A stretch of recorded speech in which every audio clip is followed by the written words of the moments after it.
¿Qué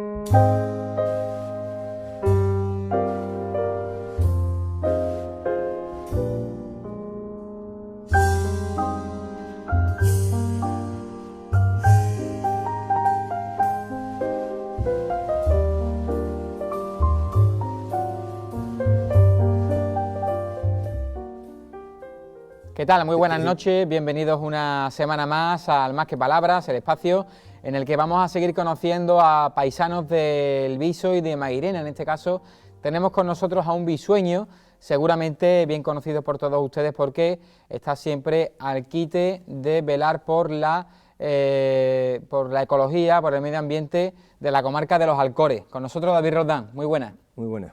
Había un placer tenerte con nosotros, estábamos echando cuenta de la última vez que viniste. El placer es mío. Yo digo que fue por lo menos hace 4 o 5 años, tú dices que fue incluso más, ¿no? Bueno, lo que estábamos comentando, hace un par de años o 3 vine con mi hermano, estuvimos hablando sobre el flamenco y hace creo que 8 o 9 años hicimos un programa sobre... me entrevistaste a mí, pero fue básicamente sobre el libro de la memoria histórica. Vamos a recordar para aquellos paisanos del Viso que nos estén viendo, que no te pongan cara, que seguramente te conocerá todo el mundo, y también para la gente de Mairena que está viendo ahora mismo Canal 12, que eres portavoz del colectivo Ecopacifista Solano, que forma parte de Ecologistas en Acción, ¿no? ¿O es una entidad similar? Ecologistas en Acción es una federación de grupos ecologistas y nosotros como tales pues formamos parte de Ecologistas en Acción prácticamente desde su fundación. ¿Cuál es el motivo de la fundación de Colectivo Solano, que además lleva ya varias décadas de funcionamiento, ¿no? Bueno, el motivo... la verdad es que la idea surge en un grupo de chavales, éramos veinteañeros, va a ser este año precisamente, en la Navidad de este año hará 30 años que surgió el colectivo Ecopacifista Solano. ¿Tú cuántos tenías ahí, David? Yo tenía 22 años por ahí. Y surge en un contexto de un mundo bipolar que estaba francamente amenazado por el peligro de guerra. Había una carrera armamentística que era toda una locura, ¿no? Cada vez Rusia desarrollaba más proyectiles de alto alcance, Estados Unidos más misiles nucleares. Había un peligro claro de conflagración, aunque estábamos en ese mundo de los dos grandes bloques militares que se repartían el mundo en base a esferas de influencia, en base al poder, a las garras de poder que tenían distintos países, ¿no? Y prácticamente había un cierto respeto entre los dos grandes, pero al mismo tiempo provocaban muchísimas conflagraciones de tipo bélico, muchísimas guerras localizadas en distintas regiones del mundo, ¿no? Las guerras del Vietnam, las guerras de Corea, las guerras de Oriente Medio, ¿no? Y ante ese peligro pues surge esa conciencia de la necesidad de construir un mundo en paz. Eso coincide también con un movimiento que surge en España en contra de la OTAN muy fuerte, un movimiento en contra también del servicio militar, y todo eso pues nos influye a nosotros. Y además es el momento también en el que emerge otro gran nuevo... Era la época de los grandes movimientos sociales, los nuevos movimientos sociales que se llaman, ¿no? El movimiento de la lucha por la paz, el movimiento contra movimiento en defensa del medio ambiente, de la ecología, el movimiento feminista, ¿no? Y en ese contexto surge Solano. ¿Tú tuviste que ir a la mili, David? Yo no tuve que ir a la mili, yo me hice objetor de conciencia y fui una de las personas que se libró precisamente del servicio militar. Y no solo me libré yo creo que también coincidiendo con mi trabajo y con esa percepción que yo tenía del ejército, contribuía a que muchísima gente del Viso se librara del servicio militar, y me lo tienen muy agradecido, porque yo estaba en esa época en el movimiento de objeción de conciencia y nosotros hacíamos nuestro análisis de lo que iba a ocurrir y decíamos que el servicio militar obligatorio iba a desaparecer. Ya lo había anunciado Aznar, que entonces empezó a gobernar, anunció la desaparición, no se había efectuado, pero anunció la desaparición del servicio militar obligatorio. Entonces nosotros le decíamos a la gente que no se atrevía a dar el paso de la insumisión, que era desobedecer al ejército, no hacer el servicio militar, pero tampoco la prestación social sustitutoria que entonces existía, le decíamos, mira, pide un aplazamiento yo le decía eso a la gente, pide un aplazamiento de tu incorporación al servicio militar, perdón, hazte objetor de conciencia y pides un aplazamiento para la realización de la prestación de objeción de conciencia. En vez de hacerla ahora mismo, dile que la vas a hacer cuando tengas 24 años, porque el gobierno te daba esa posibilidad. Claro, el gobierno no era tonto. El gobierno tenía un problemón con los objetores de conciencia que habían tenido un crecimiento vertiginoso y no sabía dónde meter. Mira que si fuera un gobierno que planificara bien las cosas, mira si hay sitios para hacer servicios sociales en esta sociedad, ¿eh? Pero la planificación era desastrosa, no tenía dónde meter a los objetores de conciencia, entonces el gobierno se inventó prácticamente una salida a ese problema de acumulación de objetores que tenía, que era, todo el que sea listo y me diga que va a hacer la prestación a los 24 años, en realidad se va a librar, porque yo tengo previsto eliminar el servicio militar, y la prestación social sustitutoria era una prestación alternativa al servicio militar y vinculada al servicio militar. ¿Esto qué quiere decir? Que en el momento en el que desapareciera el servicio militar iba a desaparecer la prestación social sustitutoria. Por tanto, nosotros le aconsejábamos a la gente, hazte objetor y después pides el aplazamiento de la incorporación a la objeción hasta los 24 años. Todo el que hizo eso y me hizo caso se libró de la mili y de la objeción de conciencia. ¿Cuánta gente fueron los que te hicieron caso? Bueno, yo creo que muchos cientos de jóvenes bisueños, porque entonces yo empecé a trabajar en ¿Cientos de jóvenes bisueños? Sí. Empecé a trabajar en la Oficina de Información Juvenil y aprovechando esa información que yo tenía, ajena a mi profesión, pero que era gracias a mi compromiso en los movimientos sociales, en este caso en el movimiento de objeción de conciencia, pues creo que, bueno, fue muy acertada y hoy me lo agradece mucha gente. Y yo, si no es por ti, tengo que hacer la mili o la objeción. También es verdad que era otra época. Era otra época. Con Franco no pasaba, como se suele decir. Con Franco, los objetores de conciencia eran gente muy consciente, y de los que realmente son, los que yo digo, los imprescindibles, ¿no? Los imprescindibles son aquellas personas que hacen las cosas por conciencia y son los que contribuyen con su pequeño aleteo a provocar un huracán, un terremoto en el mundo, ¿no? Porque aquello de la mili, ¿qué es lo que era? Para que los más jóvenes lo entiendan. Bueno, era un servicio militar que había que hacer de manera obligatoria. Durante un tiempo fue 20 y tantos meses, después ya al final eran 18 meses y había que hacer una formación, había que instruirse militarmente por si llegado el caso había una guerra, pues tendrían que tirar de ti, ¿no? Tú estabas durante un periodo, primero el periodo de actividad mientras estabas en la mili y luego el periodo de pase a la reserva por si hubiera una guerra y tenían que aumentar el número de los contingentes militares. Vamos, que eso es algo prácticamente medieval, ¿no? Claro, era un impuesto que se le pagaba al Estado, pero en este caso no pecuniario, sino con tu cuerpo y alma. O sea, que estamos mejor sin lo del alma, entre comillas. Hay gente que todavía en las cenas estas de Navidad, los típicos cuñados que de todo hablan, dicen que con las milis estaba mejor y que muchos de los males de la sociedad son por culpa de que no hay mili. No, hombre, no, eso es un disparate decir eso. Los problemas que tengamos con la sociedad son problemas fundamentalmente educativos en cuanto a lo que es la responsabilidad de la gente, ¿no? Y eso no tiene nada que ver con el servicio militar. El servicio militar lo que buscaba prácticamente era la sumisión de la gente, ¿no? Lo primero que hacían era decirte, tú no tienes dignidad ninguna, tú aquí eres un número, hasta el punto de que te rapaban y acababan con todas tus características físicas, ¿no?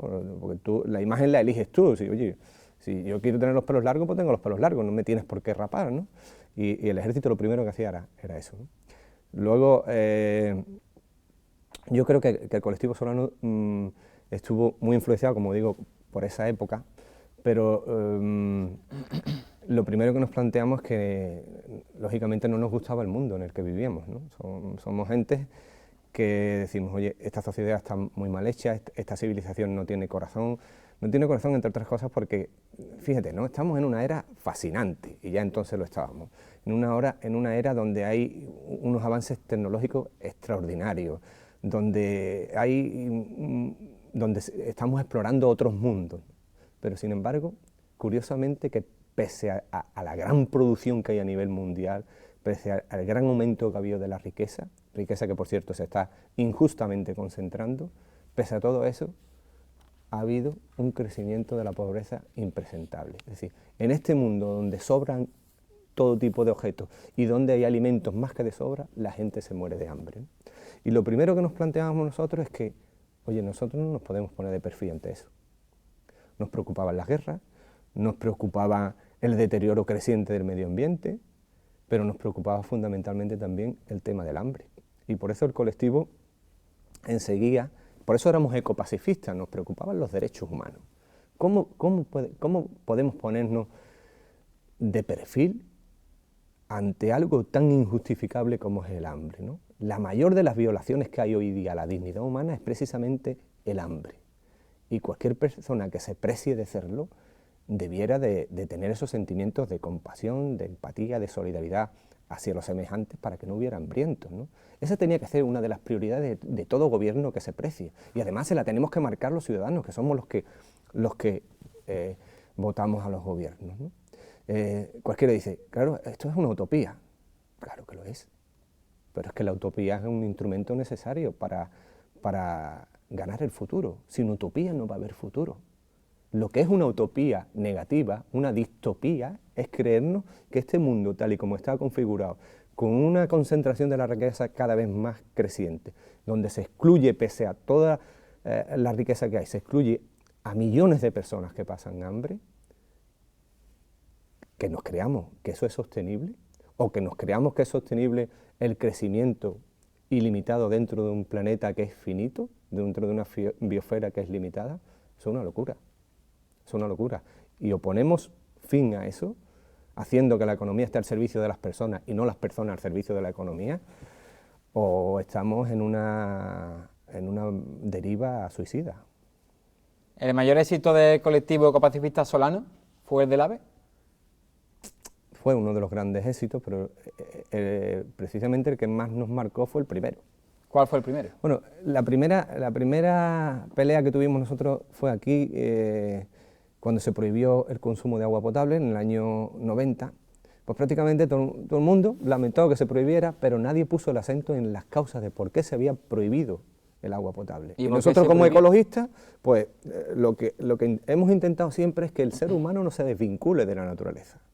Vamos a buscar una respuesta a cuáles son, por qué se ha contaminado el agua. El agua tenía un problema de nitrificación, y claro, la nitrificación del agua, el exceso de nitratos en el agua, era debido a la concentración tan alta que había habido en la agricultura por medio del uso de los fertilizantes. Se utilizaban muchos fertilizantes que contenían nitratos y sobre todo se vertían muchos purines y muchos excrementos de las granjas de porcinas que tenían un alto índice de nitrato. Eso contaminó el agua y el agua la hicieron que no fuera potable, de manera que el consumo de agua con un exceso de nitrato puede generar cáncer, o el síndrome de la hemoglobinemia azul, que era el síndrome del niño azul, ¿no?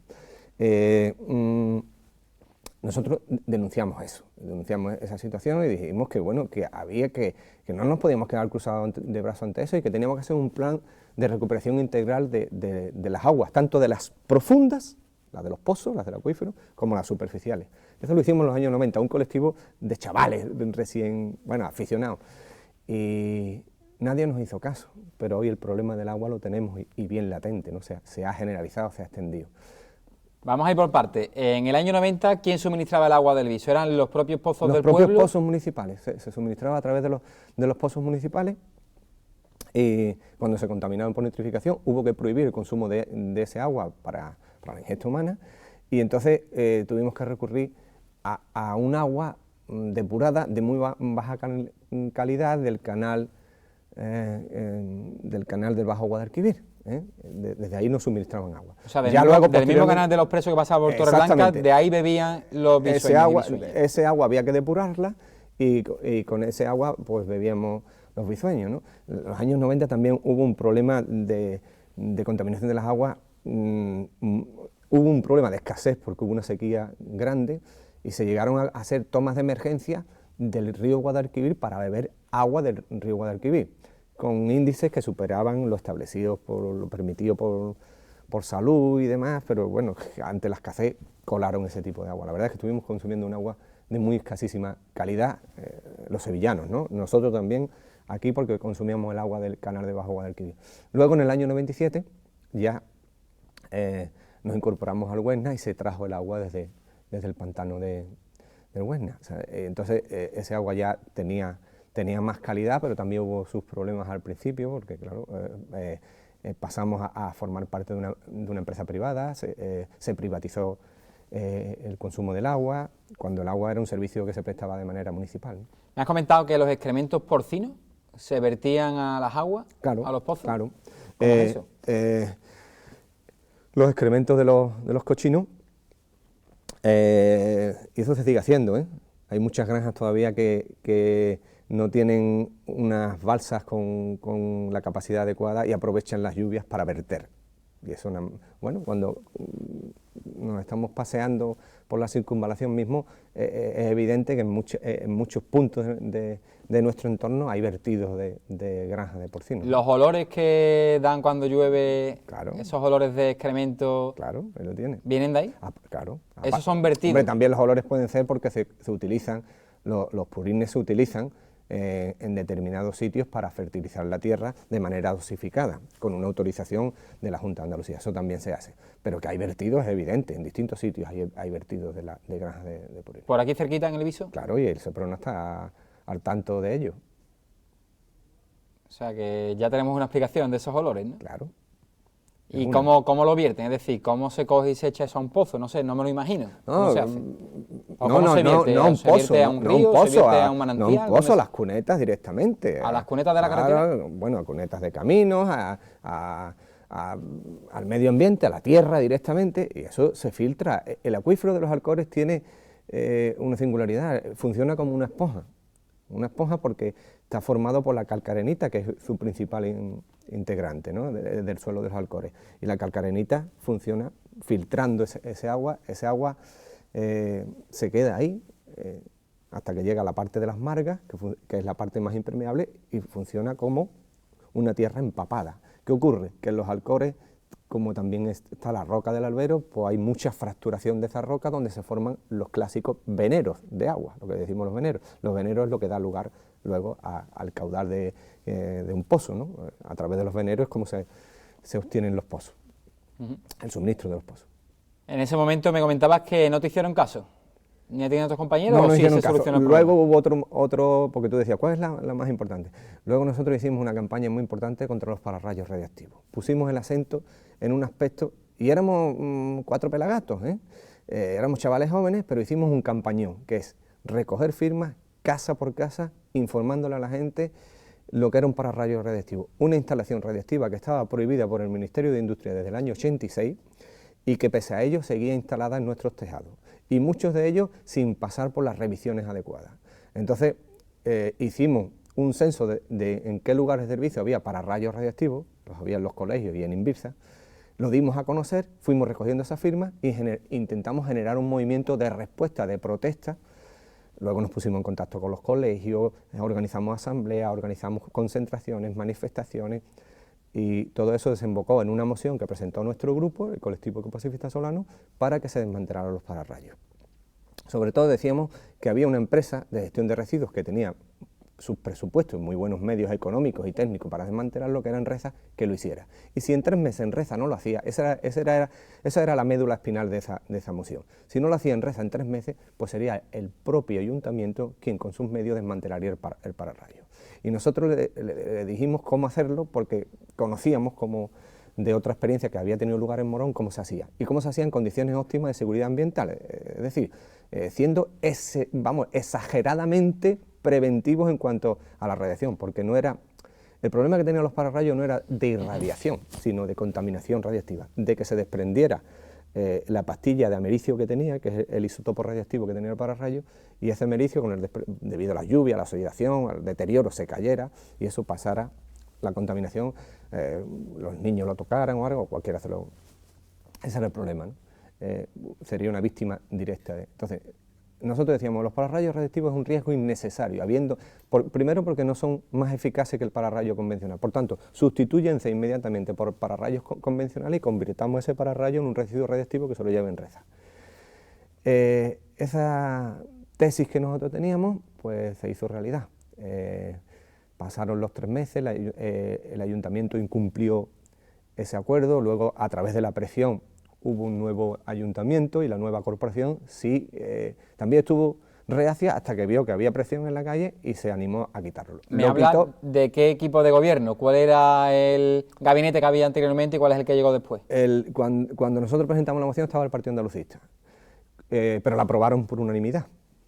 Cuando se quitaron los pararrayos, estaba ya Izquierda Unida. Y entonces, con el gobierno de Izquierda Unida al principio también empezaron a estar reacios diciendo, bueno, esto lo decís ustedes. Pero... Entonces nosotros, bueno, pues vamos a ver lo que piensa la gente, ¿no? Entonces sacamos a la gente a la calle, hubo un movimiento y el ayuntamiento al final tomó la decisión de desmantelarlo. Lo desmanteló y lo dejó en la azotea en una cápsula de plomo, en un bidón de plomo, dejó el pararrayo. ¿Sabes cuánto tardaron en venir por el pararrayo? ¿Cuánto? Al día siguiente. Cuando se quiere se puede, ¿no? Y el pararrayo y el Viso se convirtió en el primer pueblo de España libre de pararrayos radiactivos en sus colegios. El primero pueblo de España que había quitado un pararrayo de un colegio había sido el de Morón, pero el primero que dejó el Viso, los tejados de los colegios del Viso libres de pararrayos, fue el del Viso. Bueno, pero todavía sigue el isótopo radiactivo en los colegios, pero cubierto, ¿no? No. ¿O ya se retiraron? No, la instalación se la llevaron. Vale. La instalación se la llevaron. Eso está en manos de Enresa, que es la empresa de gestión de los residuos radiactivos. Hablamos un poquito del AVE, si te parece, que yo creo que es el hecho, ¿no? Bueno, nosotros hemos hecho muchísimas campañas, ¿no? Las reforestaciones participativas, es decir, el Día del Árbol fue otra creación nuestra junto con el Centro de Adultos, la plataforma nosotros hemos tenido también siempre un espíritu muy unitario, en el sentido de crear plataformas donde no solo esté nuestro colectivo, sino que la ecología empiece a ser cosa de más gente. Entonces creamos en su día plataformas como por ejemplo la del Parque de la Muela, para impulsar el desarrollo de un parque, y a raíz de eso se creó, se empezaron a hacer plantaciones de árboles, la celebración de la fiesta del árbol. También hemos hecho campañas donde nosotros siempre hemos tenido la filosofía de, vamos a ver, nosotros proponemos cosas, no somos solo un colectivo de protesta, sino también de propuestas. Y si el ayuntamiento no la hace, vamos a darle ejemplo nosotros de, sin tener apenas medios, con la voluntad, hacer eso que el ayuntamiento no hace. Y cuando lo hagamos, decirle, y ahora que te hemos demostrado que esto es factible, tú que tienes los medios y tienes los instrumentos, hazlo tú. Ejemplo, la recogida de aceite frito. Aquí en el Viso no se prestaba, fuimos pioneros en eso. Cuando en casi ningún pueblo se recogía aceite frito, nosotros nos pusimos a recoger aceite frito por las casas. Hicimos contenedores de aceite frito, hicimos campañas repartiendo tablillas por las casas y empezó a cundir eso. Cuando vimos que había una sensibilidad, que la gente no tiraba el aceite por el fregadero, entonces le dijimos al ayuntamiento, vamos a ver, esto lo hemos hecho 4 voluntarios, ustedes tenéis operarios, tenéis personal, tenéis contenedores, hacedlo ustedes. Y entonces a raíz de eso se instalaron contenedores en las calles. Al principio los contenedores hasta los construimos nosotros, los pintamos nosotros, lo hicimos, pero después ya el ayuntamiento puso contenedores, ya eso empezó a extenderse a través de organismos supramunicipales como la Diputación, y entonces cambió, ¿no? Lo mismo ocurrió con las pilas, lo mismo. Nosotros le dijimos al ayuntamiento, recoge las pilas, no las recogía, las recogíamos nosotros. Y nos empezamos por los establecimientos a hacer un servicio de recogida de pilas. Y como eso, pues otras tantas muchas cosas. El tema de la ayuda a los inmigrantes, ¿no? Nosotros tenemos una sociedad donde cada vez hay mayor afluencia de personas que no son nativas de aquí, que vienen de otros países, de otras culturas. Y siempre hemos entendido que con esa gente hay que establecer puentes, porque tenemos que hacer una sociedad lo más integradora y lo más integrada posible. Y en su día, pues cuando desde los municipios no se prestaban esos servicios, lo hacía Solano. El ayudarle a la gente a tramitar los papeles para legalizar su situación, para regularizarse, para tener un contrato de trabajo y un permiso de residencia, para poder reagrupar a sus familiares. Eso lo hacía Solano desde la voluntad, desde la afición, ¿no? Hemos llegado a la mitad del programa. Vamos a hacer una pequeña pausa publicitaria y volvemos enseguida con David Roldán para seguir continuando hablando de su biografía, de Solano y del flamenco, que también es un apasionado de ese cante. Volvemos enseguida.